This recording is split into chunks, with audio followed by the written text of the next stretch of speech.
Hi everybody, thanks for joining us on the Halifax SOS. I thought I'd start off my video just by being somewhere that means a lot to me because I spent most of my childhood here playing out. That's Old Crossley's club and the fields there behind us. Brings back a lot of memories, but that's what life's all about, isn't it? Memories. And junior sports has been something that's been very close to my heart.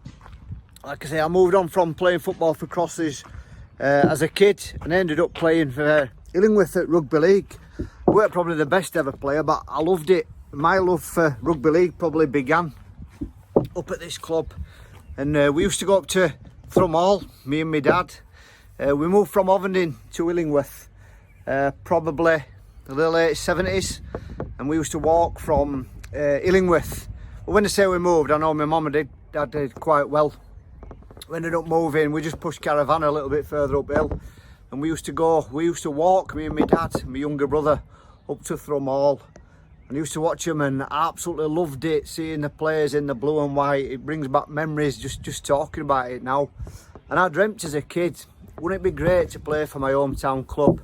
And it never really happened for me. I moved into open age, I weren't the greatest of players. I'd probably say the best thing that happened to me was trials. I got trials when I was 19 in Leeds and Bradford, and I did very well back then. End of the day, it's not what you know, it's who you know, and I got off on a technicality on both occasions, something which I'm very proud of. And a lot of people from where I'm from did have a lot of trials, but it wasn't to be. I did get to play at Thrum Hall once against Halifax A team for Illingworth, and Das St Hilaire, who used to go to school with, the winger, the flying winger, he scored a cracking try.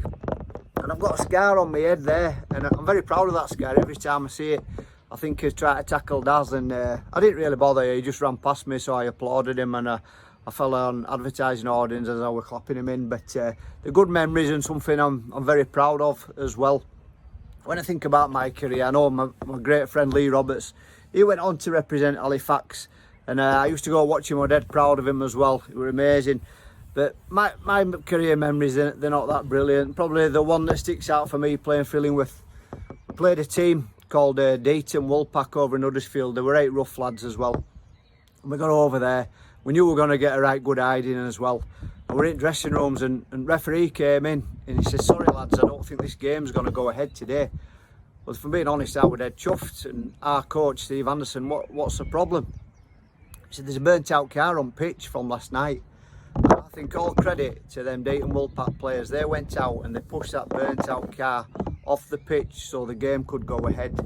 When we're losing about 84-0 at half time, we actually tried to push that car back onto the pitch so the game would get abandoned, but it never happened. So not great memories really, but it's hard talking about my own career because my career came to a tragic and rather abrupt end at the tender age of just 19 years old when the coach of Illingworth Rugby Club, he just never picked me again. So that was my game over. But I loved it. I loved going to watch Halifax. And I've got a few memories of going to watch Halifax Town as well. I was there when they beat Man City in the FA Cup, Joe Corrigan's Man City. What an amazing memory that was as well. And my dad let us bunk off school to go and get tickets. This is how thick I am. I went down to Share and actually bought tickets, believe it or not, for the away end. We were in the Man City end when Paul Hendry scored the winner. My dad jumped up and down and cheered, so I joined in. That was the first time in my life that I ever got filled in. And when you look at me close up, you can see it's happened on quite a number of occasions since, but it was a good old fight that we had. And if I ever catch up with that lass who filled me in, I'll give her what for, because she was bang out of order as well. I know she was a couple of years younger, but she shouldn't have really done that. But I'm dead lucky to do what I do and work with certain people. And I always talk about Halifax. I'm dead proud of my town, and I think we all should be. But I worked with Kevin Keegan. I've worked with him a few times, and I was up in Newcastle where he's absolutely loved up there. They adore the man. It's hero worship. I was up there with him. It was actually the first time that I'd worked with him, and I was really nervous. I went into the room, and it was about 3 hours before the event was taking place. I was to interview him for this event, and you're obviously nervous. I thought, Kevin Keegan over there. I went over and I says, "Hello Kevin." He goes, "Hiya mate." He didn't have a clue who I was, and I told him, and he still didn't have a clue who I was when I told him. And I says, I'm Pete, I'll be having a chat with you tonight, I'll be interviewing you. And the first thing he said were, Yorkshire lad, aren't you? I says, I am, yeah, Kevin, yeah. And he says, whereabouts are you from? He says, let me guess. I says, go on then. He went, Bradford, I reckon. I went, you're not far off, mate. I says, Halifax. And he says, oh, 2 Yorkshire lads together tonight will be good. And he went, Halifax. He went, no word of a lie. He went, the mighty Shea Stadium, Halifax town. I says, never. It made me day in him saying that. He says, he says, I remember one of my first games I played for Scunthorpe United was at the Shea Stadium. And he says, we got a corner. And captain said to me, right, Kevin, young Kevin, you take this corner. And he actually said, I thought I'd made it because they were letting me take a corner. And he says, he went over, I think it was a bus station end, and he got bored. He says, he put it down, didn't he? And he went to take the corner, and as he took the corner, he said, I'm not joking you, he said the earth moved under me. He says, and I fell over and the ball went straight out for a goal kick and everyone were laughing. He says, the only reason they got me to take that corner was because there was the speedway track, the Halifax Jukes, and what it did, they used to cover turf where it sloped up, so that's why they let him take the corner. And then he says he got injured, and he says, because if things can get any worse, they actually carted me off in a bucket. He says, so that's my memories of the Shea Stadium. I think there's been a few carried off in buckets down at the Shea, aren't there? But when I look back on my life and my sporting memories, the greatest moment ever will always be the 1987 Challenge Cup final when we beat St Helens 1918. It was just an unbelievable moment and an unbelievable memory. I know they replayed it a couple of weeks ago, did the club, and I sat there in front room with my wife, and I've got goosebumps now when I think of it. And I remember just looking at my wife, and her tash were full on stuck on end when that hooter went. It was just an amazing memory to have as well. And every time I work at St Helens, and I bump into Alex Murphy quite a lot, who was a coach of St Helens, and every time I see Alex Murphy, he always says to me, but don't you mention the final. I say, I won't, Alex, I won't. And then every time I get to end a conversation, I can't help myself, I always say, what a tackle by John Pendlebury that were, weren't it? And I can't tell you on here, I know there might be children watching, but he always calls me a few choice names, which I won't say. But it's been weird to get to know the people, a lot of the lads that played in that final, and a lot have become friends. And just an example, one of them, Wilf George, he was 60 a few weeks ago, and it seems funny because he's a friend, but one of my heroes when I was younger, and to see him score at Wembley was magnificent. And I was down this year and I won the Golden Gamble. I won £228. I've never won anything in my life. And I said to Wilf, he was in the lounge, I said, come on Wilf, I'm going to take you out for a few beers. And I've got this reputation for being tight, which is totally untrue. And I took him out. And normally he drinks pints of bitter, but for some strange reason, he started drinking double Bombay Sapphire gins with elderflower tonic. So that's what you're talking, your heroes taking advantage of your kind nature. But I hope he watches this, Wilf, and hopefully he might buy me a few pints, fingers crossed.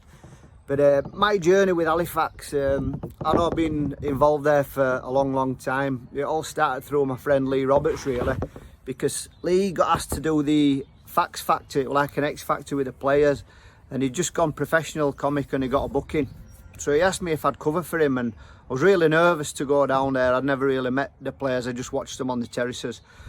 And the one player that always stood out for me that particular night were Danny Jones, the late great Danny Jones, because Danny sort of teed me up. I had to interview the players and stuff, and he set me up in the only way that Danny could do that. He gave me a few pointers on the player, told me to take the mickey out of them. And all down to Danny really, because I got threatened that night by Frank Watini. He told me to mention him getting flat tyres in his car, missing training. I didn't really realise he was setting me up, but it was good fun. Penke were going to kill me, Sean Penkiewicz and Damien Munro as well. But that was the start of my journey with Halifax. And when Mike Riley said, we'd love you to come down and host our games, it was really like a dream come true. He said, we can't pay you, but it didn't really matter to me. That I thought I'd won the lottery when I got asked to be involved at the club. And the friendships I've made over the years are something that I'll never forget. Johnny Freeman was a great friend. Halifax's greatest ever try scorer. I've got nothing but nice memories of him as well. Rob Warrensay, Rob the Warrior Warrensay. I'll never forget the Halifax Ladies Night when I jokingly said that a raffle prize was to strip Rob off from his waist up only and baby oil him up. and at the end of the night we had 300 women. This is you weren't giving us the prize winner for Rob Warranty. I says, oh, it was just a spoof prize, I was joking. And they all started going off their heads as only Halifax women will do. And basically I drew the prize, and I've not heard of Rob since. He got absolutely devoured by some very, very crazy women that night. So Rob, the warrior, if you're watching this, I do apologise for what happened to you that night, but I would have happily took your place, to tell you the truth.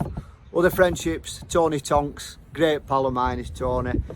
Played at Featherstone, came to Halifax, and Tony's a great example of, he'll tell you if you're going past your limits really. And I'll never forget getting a bit carried away one afternoon down the Shea and getting rugby tackled over an advertising order by a 22 stone nugget is not a great memory. So I'll apologise to Neil Tonksy, and I've grown up quite a lot as well. But like I say, just in closing, I always mention Halifax wherever I am. I've been lucky enough to work at Liverpool Football Club for a few years, and I work with all the legends. And when you speak to people like Ian Callaghan, the record appearance holder for Liverpool Football Club, I think 857 appearances, and his last ever game in professional football was down at the Shea Stadium, and I like talking about things like that. Jimmy Case, do you all remember Jimmy Case, a legendary hardman? Jimmy works here every week at Anfield. He comes up from Anfield and I sit with him, and the first time I met him I said, hiya Jimmy, and you think he'd talk about all the European Cups that he won, but I said to him, I actually remember watching you play for Halifax Town, Jimmy, and his face lit up. He says, really? He says, yeah. He says, I signed for them when I was 40, you know.